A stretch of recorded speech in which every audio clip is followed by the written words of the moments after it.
they can watch their stock portfolio wiggle a little bit, and they're like, yeah, this too shall pass. It's going to be okay, and they remain consistent. They stick with the plan. Whereas a person who isn't emotionally balanced is going to freak out. Also, status anxiety is another thing too, right? This is a self-esteem thing. Caring more about what others think of you than what you think about yourself, and then and comparison behavior. The worst way, the biggest psychological trap you could ever fall into is to get into the trap of constantly comparing yourself to other people. That's a horrible feeling.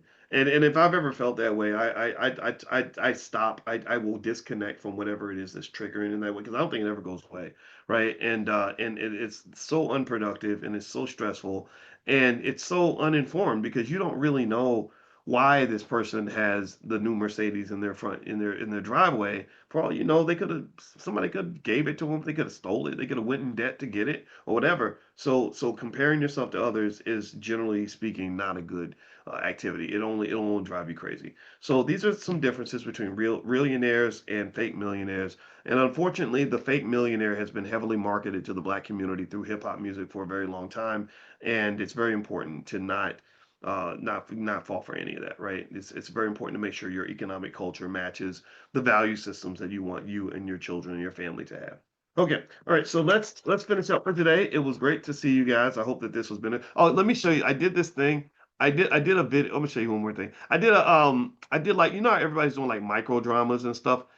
So I one of my team members did one involving cats. But before I do that though, I want to show you something else. I just thought this was kind of funny. This is me being just I don't know. I think it's just funny. All right, anyway, here is something else I created, right? So this is I'm gonna turn the music off because there's music played. Actually, no, I'll just play the music. Here it goes. So this is a car driving across the freeway. So this is get out the way, get out the way, get out the way. Move. Y'all get it? Get out the way. Okay. Get out the way.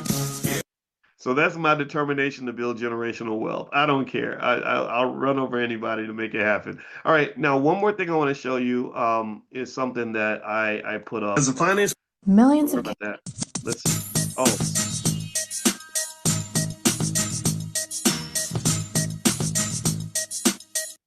I showed this yesterday, and don't forget, like when you pay rent your whole life, all you're doing is buying a house for your landlord.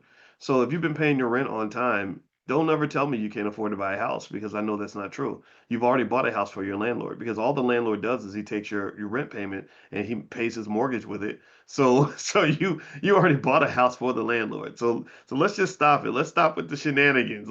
I know we love making white people rich, but we don't have to keep doing that. We should make ourselves rich instead. All right, so let me get to the thing with cats. This is gold. You see, gold has gone up like crazy this year, and people are asking, should I buy gold? And my conclusion is, I like it. I'm not telling you what to do. I don't give investing advice ever. But I bought more gold yesterday, and I'm gonna keep buying gold consistently. And we're buying gold for the grandkids and the nieces and nephews and all that. So that 25, 30 years later, whatever the price of gold is, they'll benefit from that. All right, Did you let's know see. China? And this was okay. So this was something. This was on the Did you? Instagram, and you can go watch this. I'm not gonna play it, but it's all about how China is using digital payment systems to spy on their citizens. I don't know if anybody heard about that, but they're using like social scoring to basically like they can deny you the ability to like ride airplanes or trains because you're just a bad Chinese person. So that's interesting, right? So we're going into kind of a crazy brave new world. All right, moving on.